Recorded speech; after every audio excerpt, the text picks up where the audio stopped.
so frustrating. So that's the whole point of them. But I couldn't continue. Man.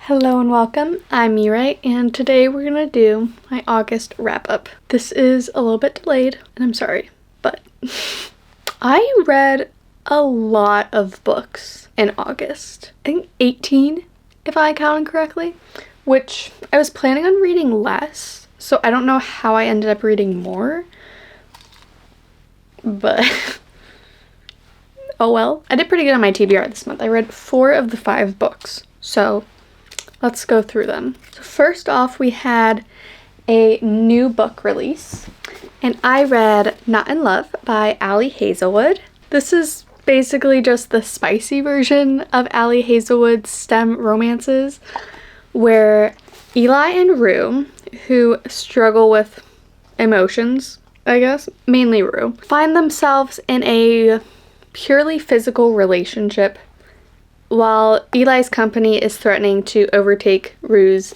very beloved workplace. Honestly, workplace rivals, if ever I've seen it. I feel like I enjoyed this a lot more than other people seem to have been enjoying it. I liked it. I'm not saying that some of the interactions aren't awkward.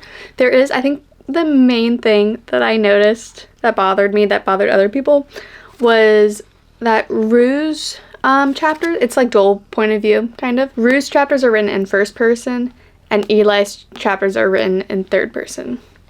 And I think it's partially because since Rue is so bad at expressing herself, the first person point of view gives us a little more insight. Eli is a little more obvious. I thought the romance was fine. I thought the spice was fine. It honestly was kind of less spicy than I was expecting. There was one, maybe 2, like, very spicy. I think there's like one very spicy section where they like hook up for the first time. That's very spicy. But then after that, I feel like all the scenes are just kind of like mentioning that they're hooking up without really going into too much detail. So the spiciness is like mentioned frequently, since that's kind of like the point of their relationship. So I probably wouldn't read this if you don't like spice. I also probably wouldn't read it if you're looking purely for spice, because I agree, maybe like the spice isn't written the best. I thought it worked for Eli and Rue because I think they're kind of awkward, and especially Rue. I thought the fact that they had a physical only relationship and like the spice kind of being their whole relationship just played more into the characters and the characters' growth, because that's the whole point of them, that they aren't good with their emotions and they're guarded. So I think it worked. Yeah, I gave it 4.5 stars. If Ali Hazelwood writes it, I'm gonna love it regardless. So yeah, it's my controversial opinion. I thought it was a good book. Next we have a book that's becoming a movie or show this year. And I haven't watched the show yet, but I did read Good Girl, Bad Blood, which is the sequel to A Good Girl's Guide to Murder, where Pip begrudgingly plays detective again after her friend's brother goes missing.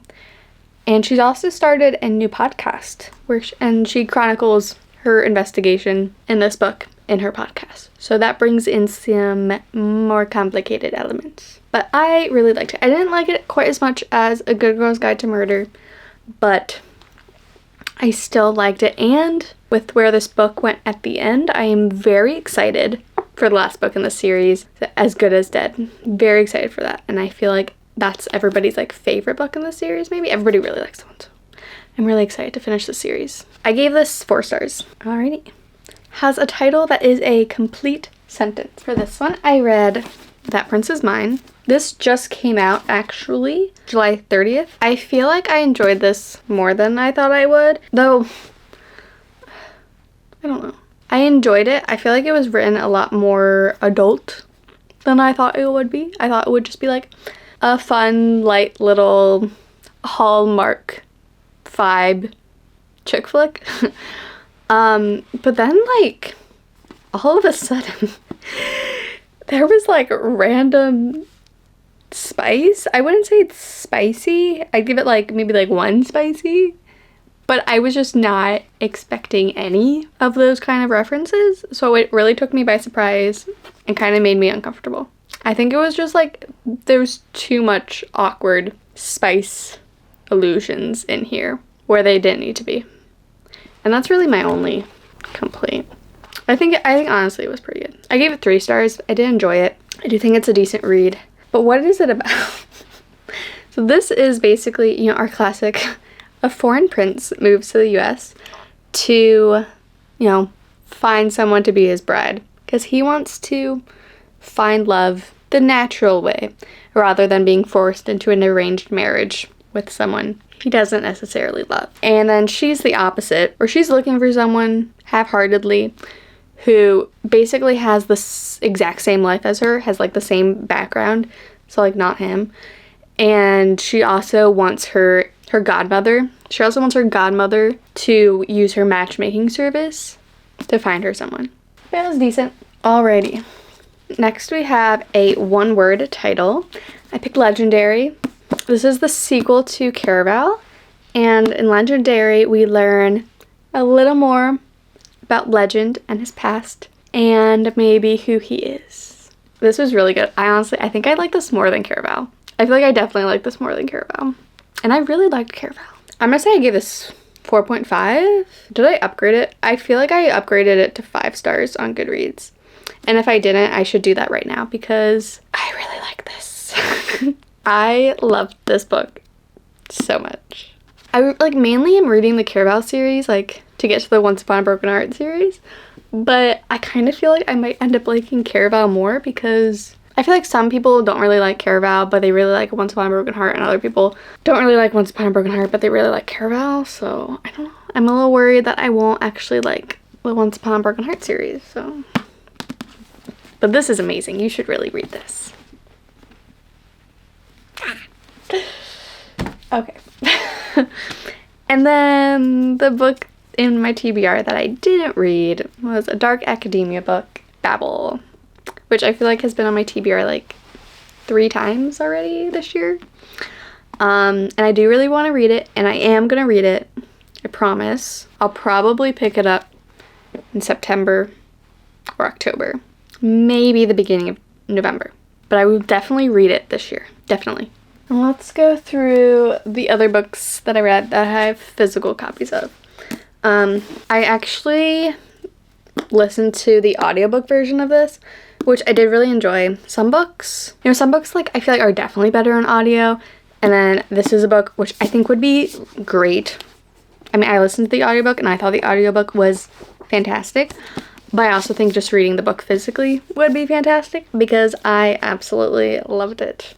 I gave it 5 stars. This is basically about women struggling to be taken seriously and respected in the workplace. Specifically, we follow chemist Elizabeth Zott, who starts out as a chemist. She does go through some pretty traumatic experiences.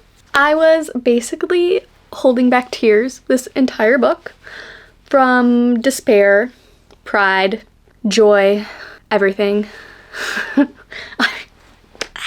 Frustration with society. I wanted to smack people on the head in this book so much. It's so frustrating. I both hate and love so many different aspects of this book. I hate them in the best possible way because that's the point. To be frustrated with society. But this was really good. I'd recommend this. And if you're looking for a good audiobook, I would recommend the audiobook as well. Then just for the summer, I did read this physically. You can see my little tabs. Not an excessive amount of tabs, but enough. Both Justin and Emma are cursed to have their exes find their true loves right after they break up. So Emma and Justin decide that they're going to date each other to break that curse, because obviously when they break up, one of them is bound to find true love or whatever, right? Anyways, this is the 3rd book in the Part of Your World series, which I love. I love Abby Jimenez. I honestly, I feel like Part of Your World was my favorite in the series. Something about that book just I absolutely loved. I still really like this one. I think I gave this 4 stars. And I honestly, I would reread the whole series. It's all very good. But don't know what else to say. I think most of the book I just wasn't as invested as I was in Part of Your World. It was good. I highly recommend Abby Jimenez and the Part of Your World series. Very good. Honestly, like one of my favorite authors, I feel like. Then I also finally got around to reading One True Loves by Taylor Jenkins Reid. I also really love Taylor Jenkins Reid. I feel like I enjoy all of her books, and it's more likely I'm going to find a 5 stars book when I read her books. I gave this one 4.5 stars because I really enjoyed it. I really felt the feels with this one. Honestly, kind of felt like I could relate to the struggles, not because I experienced the same thing, but I just feel like if you have heartbreak of some sort, you can relate. But essentially, after 1 year of the perfect marriage with her high school sweetheart, Emma's husband is presumed dead in a helicopter accident, which sucks. And then when she finally moves on, tough for her to move on. Does not come easy, but when she finally does, her husband comes back from the dead. She has to figure out, does she go back to the life she had before with her husband? Or, after going through that traumatic experience of losing him and changing a lot in the process, does she give up the person that she's been yearning for years and stay with a person who, helped her come back to the land of the living, in a sense? Or what? I really like this. I also wanted to cry this whole book, but mainly just because it's sad and, difficult for her to go through that. Oh, I also listened to One True Loves on audio, and I think that experience was also good. Though Taylor Jenkins Reid is just a great writer, so I think I would also really enjoy reading this physically. And I think it would be nice to see, for the books I really love the audiobook version of, how I like reading it physically, if I like it more or less. I also listened to If He Had Been With Me on audio. Essentially, we follow childhood best friends Autumn and Finn, who have grown apart, and, even though they don't really hang out anymore, they both still yearn for each other, even as they are dating separate people. I didn't really end up liking this that much. I gave it 2.5 stars, I believe. Yeah, 2.5 stars. I just felt like nothing really happened in the book. I was just waiting to get to the point where Autumn and Finn start talking again. And then just everything I thought would happen happened. And then I wasn't, sure what was going to happen at the end. I, had, some guesses. But I thought for surely what happened wouldn't have happened. The ending upset me. I just felt very sudden and unnecessary. I just feel like it didn't need to happen that way. I feel like I don't really like reading sad high school romances. Maybe if the same thing happened, but they were 10 years older, I'd be like, okay. But seeing that happen to high schoolers when it really shouldn't have happened upsets me. I don't like it. But mainly I gave it 2.5 because I feel like nothing happened. And then just the summary of the book is basically just, that's literally what happened in the book. I didn't really care for the writing style that much either. Honorable mention in a sense. I did read almost 30 pages of Finally Home by Holly Crawford, just because I was feeling kind of slumpy and I was like, this is an easy book, let me read this. But I couldn't continue. It's a soft DNF, mainly because the main character, everybody has a nickname for her, and it makes me uncomfortable. They're really awkward nicknames. And it's her male friends give her nicknames in a weird cutesy way. And I'm like, are you just, one of her male friends calls her Cupcake or something. And that just makes me uncomfortable. Not just because her friend is calling her Cupcake, but because it's just a bad nickname. I don't understand it. That might not even be what he calls her, but it's something. Oh, Yes, no, that's what it is. It's cupcake. It's cupcake, yeah. And it's because on her first day of work, she baked cupcakes for everyone. And he ate a lot of the cupcakes. Those are all the books I have physically. I did listen to a few more other books on audio. So first we have It's Not Summer Without You. This is the sequel to the Summer I Turned Pretty series. I feel like nothing really happened in this book. Like, I think it took place over a weekend. I didn't really like it that much. I gave it 3 stars. It was fine. Like, I liked the ending more, but the book itself, just nothing happened, you know? And then I listened to The Return of Ellie Black, which is a thriller where Ellie Black turns up in the forest one day after years of being missing, and she refuses to tell anyone what happened. Very mysterious, very, very thriller. I really enjoy this. They say I gave it 4 stars. I thought it was really good. I mean, not my favorite thriller, but good. If you really like thrillers, I'd pick it up. Oh, and then I listened to The Resort, which is also a thriller. Yeah, I like The Resort a lot more. I gave it 4.5 stars. It was very close to 5 stars. I was considering giving it 5 stars. But essentially, there is a group of expat friends who are living on this remote island in Thailand. All of them kind of having troubled pasts. That's why they're there, escaping life. When all of a sudden, there is a string of mysterious deaths that is threatening the new lives that they've made for themselves on that, like, resort island. So, yeah. I was really enjoying the ending. You get to the end and you're like, wow, that's crazy. Can't believe that happened. And then the epilogue changes everything. Like, you think you understand what's going on, and then, like, everything you think you know is just turned upside down in the epilogue. So, if you read it, make sure you read the epilogue too, because that was honestly my favorite part. And then another easy book I read, It Happened One Summer. This is like the Bellinger Sisters series. I also recently listened to the second book, which I liked a little better. I gave It Happened One Summer 3 stars. It was fine. It was good. It's kind of spicy.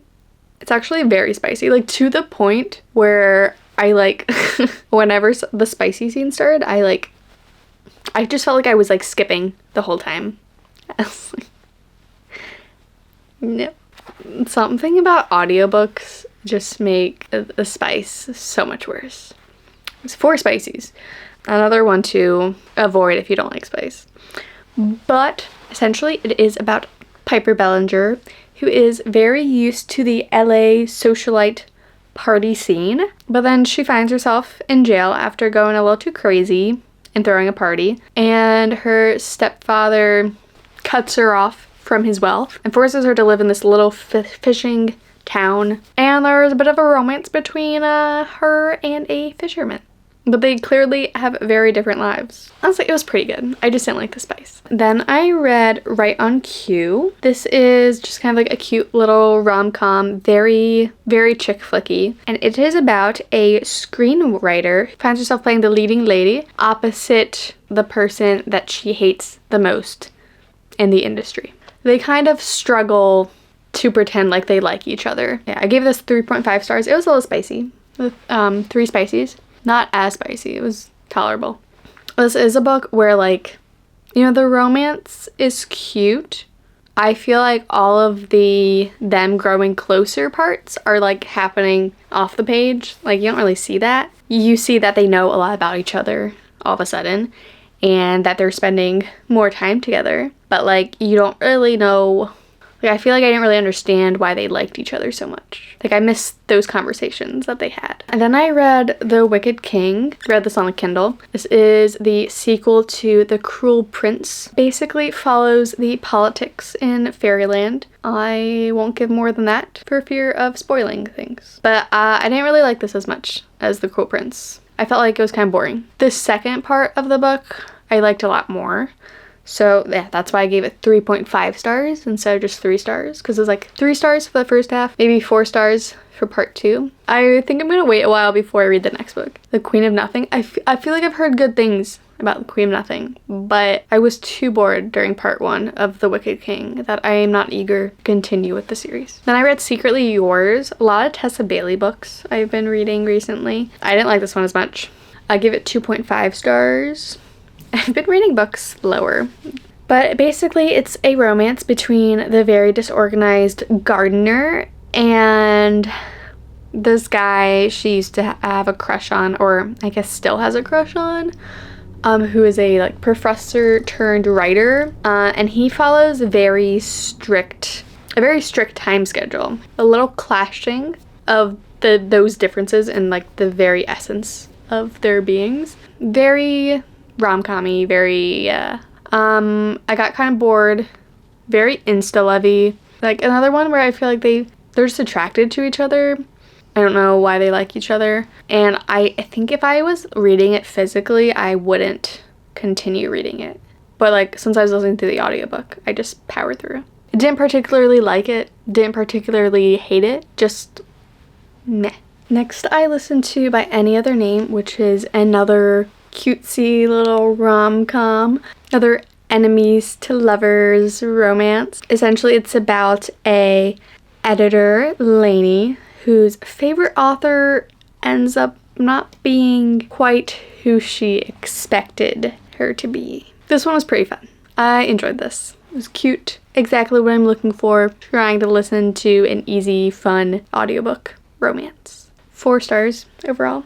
Then I read People We Meet on Vacation by Emily Henry. Love Emily Henry. So Funny Story and Beach Read are still my absolute favorite Emily Henry books. People We Meet on Vacation was fun. It was cute.